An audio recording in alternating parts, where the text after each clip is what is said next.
Well, it's summer. It's beautiful, isn't it? Welcome to Isis in the Bible, the summer gathering, week one, remote viewing. The question for today is, what does remote viewing mean to you? Wow, we had some awesome responses, which when I edit the video, I'll be adding. But man, and then the biggest thing is what about remote sending instead of just remote viewing? So I hope you think about that while we're going through this beautiful message.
So just quick, what's happening in the sky? It's a reminder because it is important.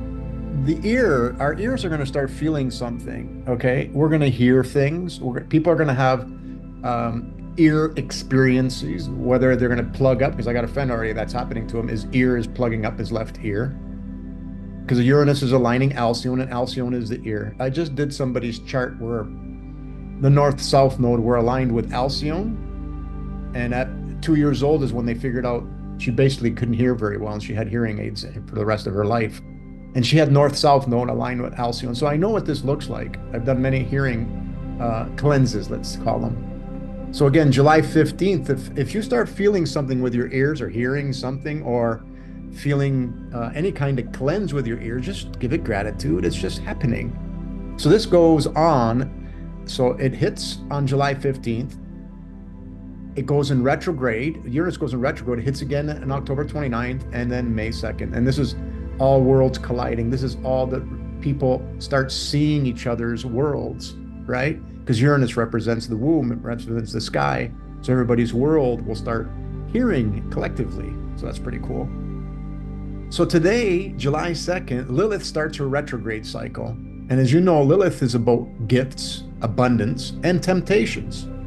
Why am I bringing this up? Because I want you to understand that when things happen to you abundance-wise, money-wise, there is no money, it's all about abundance and temptations of what you do with when you have the ability to remote see, remote view. It's kind of like, oh, wow, I just remote viewed a certain stock market, and I'm going to go and I'm going to put money in there so I can get more money. That would be not using your wings or your remote viewing properly. So I just wanted to show you that starting from June 30th, you can see on July the 2nd, you can see that Lilith went retrograde. Okay, so today she's going retrograde. So it's really interesting that we're doing this today as Lilith goes retrograde. And remember, Lilith is Sekhmet, is Medusa, which is on the Egyptian walls with the cobras. It's about temptation, right? And I just showed that they changed the symbol. TimeNomad changed the symbol from this to this, which is kind of fitting the more and more I look at it, because Lilith is in charge of implosions. Okay, so back to looking at this video. So she goes retrograde up until October the 5th.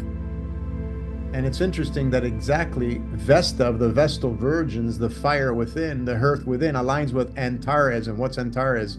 Antares is a royal star in Scorpio, which is Scorpio is the home of Lilith.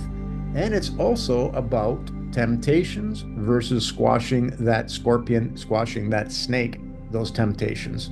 So think about that. Lilith goes retrograde, starts going back direct, goes back in the other sky exactly when Vesta aligns here. So, and this is what, October the 5th. And my birthday is on October the 3rd. So I know that I'm able to tune into this energy because Lilith has been in my life the whole time. My mother's name's Lillian. I grew up in Lillian Street. My daughter's named Lily. And I have a lot of lessons that I learned with Lily.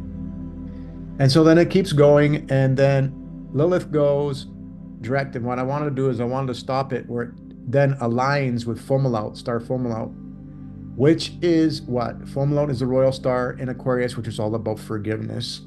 When we do our forgiveness process, so coming near December, near Christmas, where we get gifts, right? But we got to understand, not the material gifts. So just a reminder that that's happening.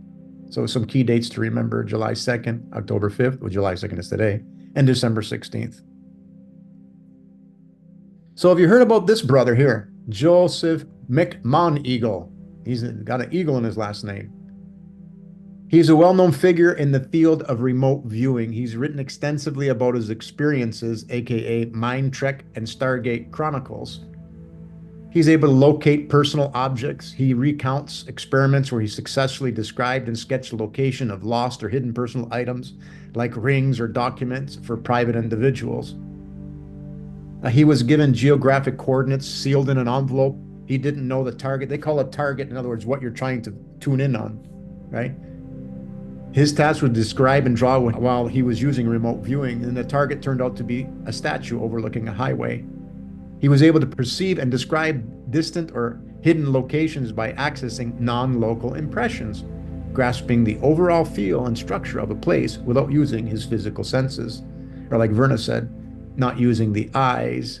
So this guy was in the military. Again, we try to think that only people that are able to do this are only in the military. No, it's not true. Each and every one of us has this gift and able to do it. And we do it all day long. And when you see what we wrote, each person's contribution on remote viewing, you're going to see that there's examples of every one of us being able to do this.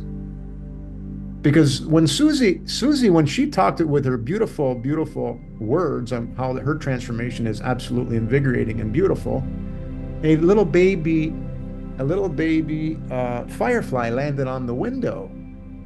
That firefly was able to remote view, knowing that Susie was going to have this moment. And when a firefly lands near you, it's about shine your light. And Susie was shining her light. So that firefly knew how to do the remote viewing and be there at the right time. So this brother, this is his chart. So why is he able to remote view? It's because he has Mercury on his north and south nodes. Remember, the north and south nodes are the black holes leading to the unknown, which is not to be thought of as consensus lays it out. It's where all memories start coming together to be dissolved. Only loving memories can make it deeper within. So if you look at his chart, when he was born, look at that.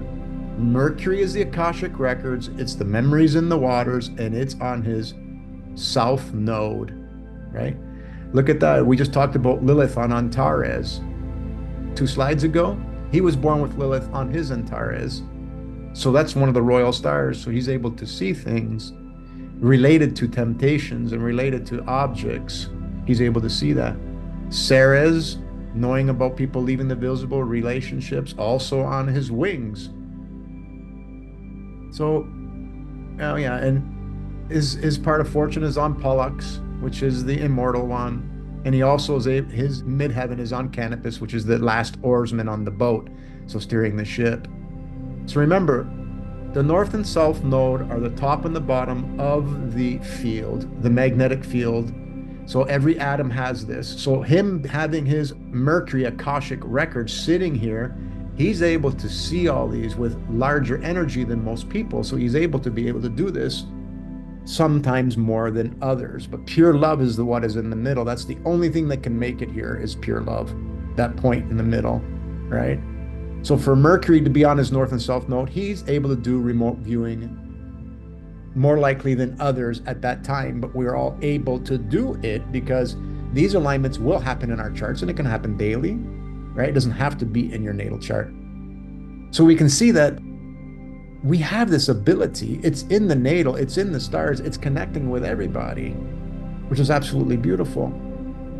So I want to tell you about a remote viewing experience that I had today. I set my alarm for 12:28 because I seen that at 12:28, my Icarus was going to align the bottom of the chart, which is also represented as the south node, okay? The bottom of the chart. So at that point in time, and look at, I'm on a natal new moon because the moon aligns with my natal sun. At that exact time that I set the alarm, my part of fortune, I saw this after, is aligned with the bottom of the chart. Again, Lilith right now, as it went into retrograde, is aligned with the midheaven, which is also the top node, bottom node. So all that happened. I forgot that I said it. I'm at a friend's house, and then someone texted me. So while I'm reading her message, my alarm went off, and it was an absolutely beautiful, beautiful spiritual message that she sent. It's about being still and understanding that all is divine and all will happen with divine timing. To be able to see that I'm going to experience something, my wings, near the something being birthed, right? Because if something's being birthed is the part of fortune, is absolutely beautiful. So I knew something was going to be there. So I set my alarm to be able to know that what experience these give us at that moment. So that's absolutely beautiful. So let's talk about one more thing that's beautiful. So today, there is a town hall in Huntsville. And this town hall is about peace, order, and good governance. Sheila McFarland and Peggy is also going to be there, and she's going to be talking about the estate redemption that we've been talking about. And again, I'm not going to go through this, but just know the estate redemption is about gaining access, but not access to get money, gaining access to a whole life insurance policy that was created at your time of birth. And that has got a spiritual mirror to it, because at the time of birth, you are connected to spirit. You always are.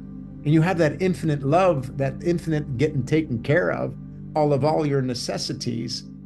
So we're just having these meetings so that it's coming, and we're trying to tell all the people, and that's what Sheila's doing, is trying to go to all the city councils and the mayors, because they're supposed to send all the bills that we have, all our karmic debts, to the public guardian and trustee, because there was that whole life insurance policy that they took out.